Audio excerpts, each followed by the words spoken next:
வணக்கம் மக்களே, சற்றுமுன் கிடைத்த தகவல் ஒன்றை பார்க்க போகிறோம். அதாவது என்டிஏ தொகுதியில் பங்கீட்டில் ஏற்பட்ட மோதல், அரசியலில் பெரும் பரபரப்பு, திடீர் தகவல். இந்த ஒரு தகவலை பற்றி தான் நாம் பார்க்க போகிறோம். தகவலை பார்ப்பதற்கு முன்னதாக நீங்கள் நம்மளுடைய சேனலுக்கு புதிய பார்வையாளர்களாக இருந்தீர்கள் என்றால் மறக்காமல் நம்மளுடைய சேனலை சப்ஸ்கிரைப் செய்து வைத்துக் கொள்ளுங்கள் மக்களே.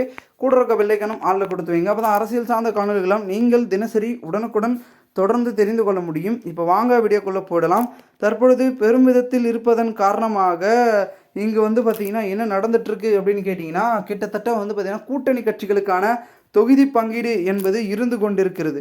அந்த வகையில் தற்பொழுது பெரும் விதத்தில் பார்க்கக்கூடிய விஷயங்களாக என்ன இருக்கிறது என்றால், தமிழக அரசியல் களத்தில் என்னதான் பார்த்திங்கன்னா கூட்டணி கட்சிகளை சேர்த்துக்கலாம்னு சேர்த்து கொண்டிருந்தாலும் கூட அவங்களுக்கு ஒரு ஒரு ஒரு பாயிண்ட் ஆஃப் வியூவில் ஒரு சிக்கலாக மாறுது. எப்படி மாறுது, ஏது மாறுதுன்னு கேட்டிங்கன்னா, அங்கே தாங்க ட்விஸ்டே இருக்கிறது. ஏன்னா பார்த்திங்கன்னா இவங்களுக்கு அதிகமாக தொகுதிகள் கொடுத்தா அவங்களுக்கு கொடுக்கணும், இவங்களுக்கு இவ்வளோ கொடுக்கணும், எங்களுடைய வாக்கு சதவீதம் அவ்வளோ, எங்களுடைய மெஜாரிட்டி அவ்வளோ, எங்களுடைய இது அவ்வளோ, அது அவ்வளோ அப்படின்னு சொல்கிறாங்க. ஸோ அப்படி இருக்கும் பட்சத்தில் பார்த்திங்கன்னா அவங்கவுங்களுக்கு தேவையான உரிய பார்த்திங்கன்னா தொகுதி பங்கீட்டை கொடுத்தால் மட்டுமே அனைத்திற்கும் பார்த்திங்கன்னா நம்மளுடைய பார்த்திங்கன்னா எல்லாரையும் சாதகமாக்க முடியும், சமாதானப்படுத்த முடியும். அப்படி இல்லை நாங்கள் கொடுத்து தான் கொடுப்போம் அப்படின்னு கேட்டிங்கன்னா, அந்த கட்சி பார்த்திங்கன்னா எப்பொழுது வேண்டுமானாலும் கூட்டணி விட்டு வெளியேறலாம்.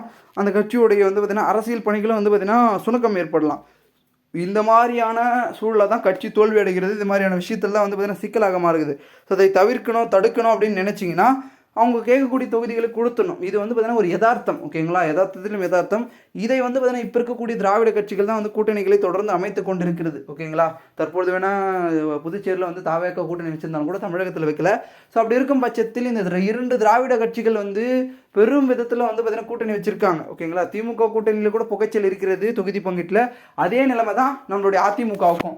அவங்களுக்கு என்னென்னா, தற்பொழுது எங்களுக்கு இவ்வளோ கூட்டணி கிடைக்கல, இவ்வளோ சீட்டுகள் கொடுக்கல, இதை கேட்டோம், நாங்கள் அதை கேட்டோம், அது உரிய பங்கீடு கொடுங்க, உரிய தொகுதி பங்கீடு கொடுங்க அப்படின்னு ஒரு பக்கம் பாமக மற்றும் பாஜக மற்றும் பார்த்திங்கன்னா அமமுக, இன்னும் ஒரு சில முக்கியமான கட்சிகள்லாம் பார்த்திங்கன்னா சிறிய அமைப்புகள்லாம் அவங்களுக்கான சீட்டுகளையும் அவங்களுக்கான ஆதரவையும் கேட்குறாங்க. ஸோ இதனால் பார்த்திங்கன்னா ஒட்டுமொத்தமான ஒரு சில சூழல்களும் சிக்கல்களும் பார்த்திங்கன்னா மாறிய ஒரு களமாக தான் இந்த ஒரு 2026 தேர்தல் களம் பயணிக்க தொடங்கியிருக்கிறது.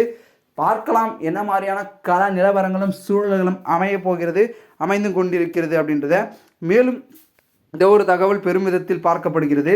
இந்த ஒரு தகவலை குறித்த பொதுமக்கள் உங்களுடைய கருத்துக்களை நீங்கள் கமெண்ட் மூலமாக நீங்கள் தெரிவிக்கலாம். இது போன்று நீங்கள் அரசியல் சார்ந்த நிகழ்வுகளாம் தினசரி நீங்கள் தெரிந்து கொள்ள நம்மளுடைய சேனலை நீங்கள் சப்ஸ்கிரைப் செய்து வைத்துக் கொள்ளுங்கள் மக்களே.